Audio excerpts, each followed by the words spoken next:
Salut Ska et salut les cinéphiles. Aujourd'hui je voulais vous parler d'un film pas trop connu, on en a à peine parlé dans la presse et ça a été réalisé par un réalisateur je crois du style Wes Ball, un truc dans le genre, et il a fait un film, je crois que ça s'appelle Le Labyrinthe, un truc comme ça, enfin pas très connu quoi. Moi je l'ai aperçu vite fait comme ça sur internet, sur une petite pub, mais voilà.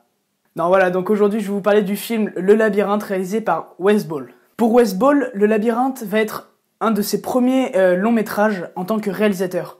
Avant ça, il a été plus dans la partie effets spéciaux, effets visuels et donc plus en partie post-prod.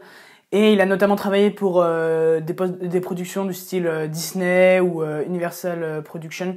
Donc pendant le début de sa carrière, il a surtout été spécialisé dans la partie effets spéciaux.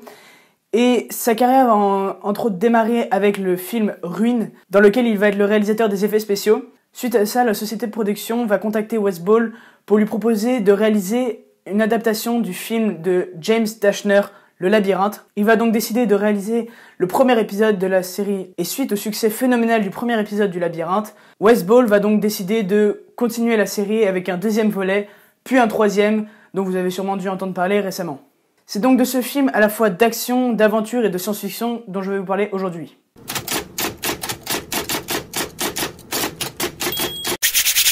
Donc la plus grande partie de l'histoire se déroule donc dans un labyrinthe qui a évidemment été réalisé en studio.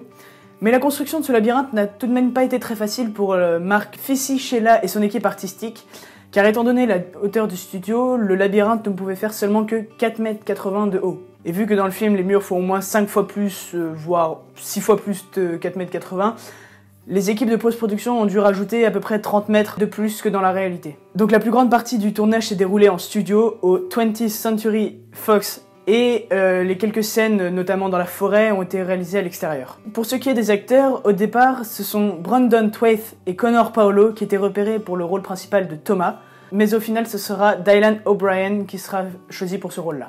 La légende raconte que le jeune Blake Cooper aurait contacté le réalisateur Wes Ball et l'écrivain James Dashner sur Twitter pour leur demander le rôle de Chuck. On retrouve donc dans ce film une série d'acteurs provenant de séries américaines comme Teen Wolf ou encore Game of Thrones, etc. Donc ce film raconte l'histoire d'un jeune appelé Thomas qui va arriver par ascenseur dans un labyrinthe où déjà quelques jeunes y vivent et ont leur campement, et qui tentent chaque jour de trouver une solution pour sortir du labyrinthe. C'est donc l'histoire de 4 jeunes qui vont partir à l'aventure afin d'élucider ce problème. Alors c'est vrai que cinématographiquement ce film est vraiment bien foutu, parce que dès le début on a un tas d'informations, que ce soit sur le personnage ou le labyrinthe, et plus les effets spéciaux, ça rend vraiment ce film passionnant au niveau cinématographique.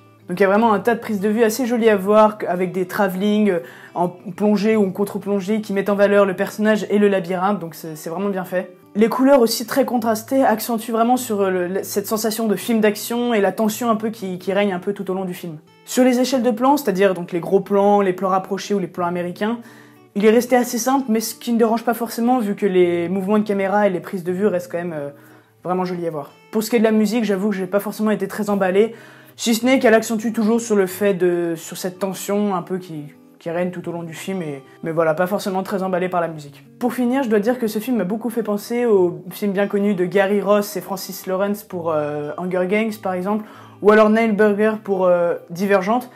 Et voilà, donc tout ce genre de film, c'est vraiment des films à gros budget voire très très gros budget, qui n'ont pas forcément un scénario très approfondi. Personnellement, j'ai bien aimé le premier épisode, avec l'intrigue qui se met en place, et puis les idées qu'il y a derrière tout ça.